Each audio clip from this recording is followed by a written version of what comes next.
నమస్కారం. నేను సంభార భూమయ్య, సహకార ధర్మపీఠం ఒక వ్యవస్థాపక ధర్మకర్తను. సహకార ధర్మపీఠం ఒక ధార్మిక సంస్థ.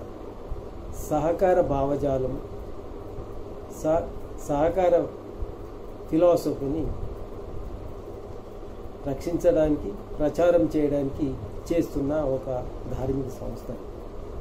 ఇది భారతదేశంలో గత 5 సంవత్సరాల సహకార ధర్మపీఠం పేరున స్వచ్ఛంద సంస్థగా, ధార్మిక సంస్థగా రిజిస్టర్ అయి పనిచేస్తున్న సంస్థ ఇది.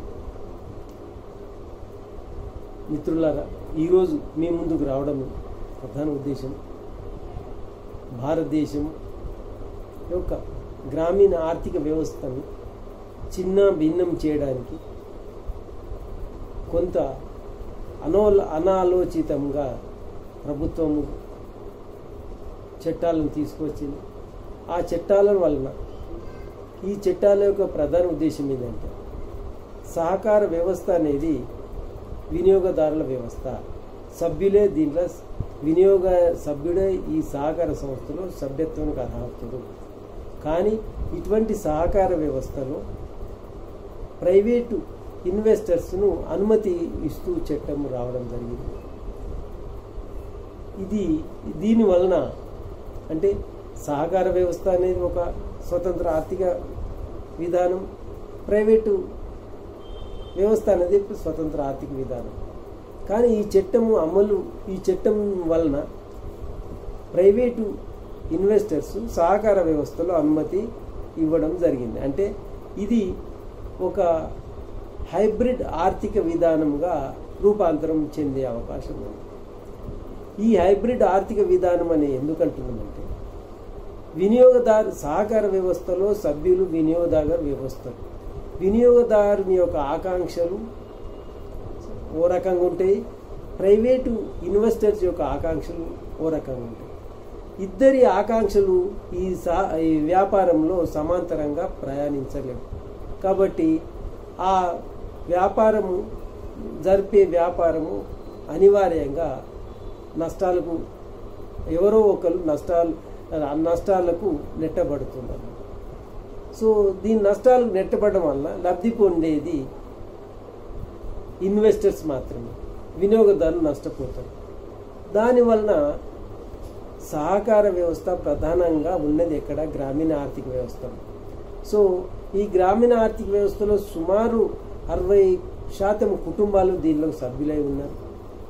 దానివల్ల మొత్తము గ్రామీణ ఆర్థిక వ్యవస్థ చిన్న భిన్నం అవుతుంది. చిన్న భిన్నం కావడం వలన భారత ఆర్థిక వ్యవస్థ కూడా కుంటుపడుతుంది, వాళ్ళకు సంక్షోభాలు నెట్టబడుతుంది. ఇది ఈరోజు ఇతర దేశాల్లో జరుగుతున్న చరిత్ర కూడా మనం గమనించాలి. ఇదే కొన్ని అభివృద్ధి చెందిన దేశాలలో ఇటువంటి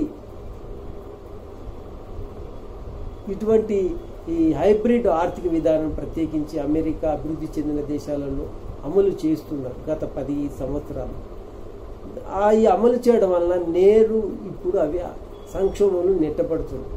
వాస్తవమే, వినియోగదారుని యొక్క ఆకాంక్షలు, పెట్టుబడిదారుని ఆకాంక్షలు సమాంతరంగా పోలేవు. కాబట్టి వినియోగదారుడు పెట్టుబడిదారునికి లొంగిపోతాడు, ఆ రకంగా తన ఉనికిని కోల్పోవడం వలన అతని యొక్క పర్చేసింగ్ పవర్ కోల్పోతాడు. కోల్పోవడం వలన ఆ ఆర్థిక వ్యవస్థ సంక్షోభంలో నెట్టబడుతుంది. ఇదే జరుగుతుంది ఇప్పుడు అభివృద్ధి చెందిన దేశాలలో. అటువంటిది మన భారతదేశంలో ఆహ్వానిద్దామా? సో ఈ అంశాన్ని సహకార ధర్మపీఠము కేంద్ర ప్రభుత్వానికి, రాష్ట్ర ప్రభుత్వానికి, అన్ని రాజకీయ వ్యవస్థలకు కూలంకుషంగా వివరించడం జరిగింది.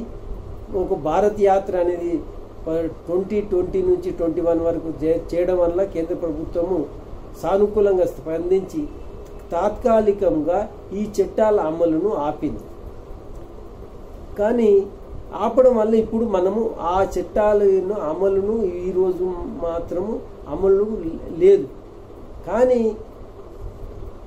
ఇది నెత్తి మీద కత్తిలాగానే ఆ చట్టాలు ఉన్నాయి.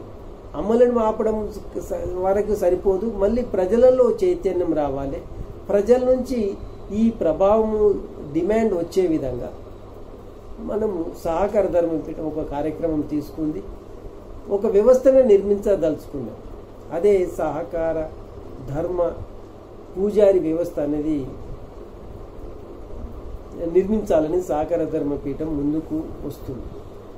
ఇప్పుడు కేంద్ర ప్రభుత్వము మన ప్రధానమంత్రి నరేంద్ర మోడీ గారు ఒకటి పెద్ద టాస్క్ తీసుకున్నారు. సహకార్ సే సమృద్ధి అని. ఈ సహకార్ సే సమృద్ధి లక్ష్యాలు నెరవేరాలంటే ఇప్పుడున్న సహకార సంస్థలు త్రిబుల్ వ్యాపారం నిర్వహించాలి. 3 వ్యాపారం కానీ 10 వ్యాపారం చేస్తేనే ప్రధానమంత్రి గారు సంకల్పించిన సహకార సే సమృద్ధి అనేది ఒక టార్గెట్ రీచ్ కావాలంటే ఈ సహకార ధర్మ పూజారి వ్యవస్థను చాలా ఉపయోగపడుతుంది. అందుకు ఈ సహకార ధర్మపీఠం ముందుకు తెస్తుంది ఏంటంటే ప్రతి ప్రాథమిక వ్యవసాయ సహకార సంఘం పరిధిలో ఒక సహకార ధర్మ పూజారి అనేది నియమింపబడతాడు. ఈ ధర్మ పూజారి ఒక గౌరవనీయమైన వ్యక్తి. ఇతనికి పూర్తిగా సహకార విధానంలో శిక్షణ ఇవ్వబడతాడు. ఇతను సుమారు 55-60 సంవత్సరం అనుభవం ఉన్న వ్యక్తి అయి ఉంటాడు. ఇతనికి మొత్తం శిక్షణ ఇచ్చి ఆ పరిధిలోని ఒక 2-3-10 గ్రామాలు ఉన్న పరిధిలోని అన్ని రకాల సహకార సంఘాల పాలక వర్గాలు ఉద్యోగ సభ్యులతో సంబంధాలు ఏర్పరచుకొని ఇతను వాళ్ళందరికీ మోటివేట్ చేస్తాడు. ఇప్పుడున్న వ్యవస్థను, ఇప్పుడున్న వ్యాపార వాళ్ళు చేనేత సహకార సంఘం కానీ, ఈ రైతు సహకార పరపతి సంఘాలు కానీ, లేక మత్స్య సహకార సంఘాలు కానీ, డైరీ సంఘాలు కానీ, అనేక రకాల 19 రకాల సహకార సంఘాలకు సంబంధాలు కలిగి అతను వీళ్ళందరికీ మోటివేట్ చేయడానికి ప్రయత్నం చేస్తాడు.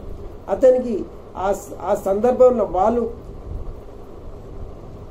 వాళ్ళ వ్యాపారం ఆ సహకార సంఘాల వ్యాపారం పెంచుకోవడంలో వచ్చే సాధక బాధకాలన్నీ అతను మళ్ళీ సహకార ధర్మపీఠం కేంద్ర కార్యాలయానికి నివేదిస్తాడు.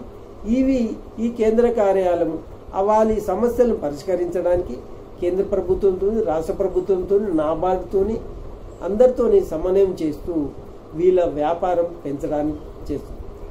ఈ రకంగా చేయడం వలన ఈ మార్కెట్ ఎకానమీలో గ్రామీణ ఆర్థిక వ్యవస్థ బలంగా ఉంటుంది.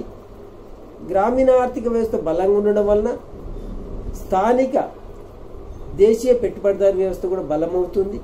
ఈ బలం అవ్వడం వలన దేశ ఆర్థిక వ్యవస్థ కూడా బలంగా వచ్చి ప్రపంచ ఆర్థిక వ్యవస్థలో మనం నిలదొక్కుని ఒక ప్రపంచ ఆర్థిక వ్యవస్థలో ప్రధాన భాగస్వామ్యం భారతదేశం కాబోతుంది. కాబట్టి ఈ సహకార వ్యవస్థ రక్షణకు, అభివృద్ధికి మేము ఈ ప్రణాళిక తీసుకున్నాం. దీనికి ఖర్చుతో కూడుకున్న అయినప్పటికీ రైతాంగాన్ని, ప్రజలను, మేధావులను అందరిని చైతన్యం చేసి వాళ్ళ యొక్క ఆర్థిక సహకారం కోరాలని భావించినాం. ఆ సందర్భంలో మిమ్మల్ని కూడా ఈ వీడియో ద్వారా మనవి చేస్తున్నది ఏంటంటే మీరు ఈ బృహత్ కార్యానికి ఆర్థిక చేయూతనిచ్చి మీ అంతలా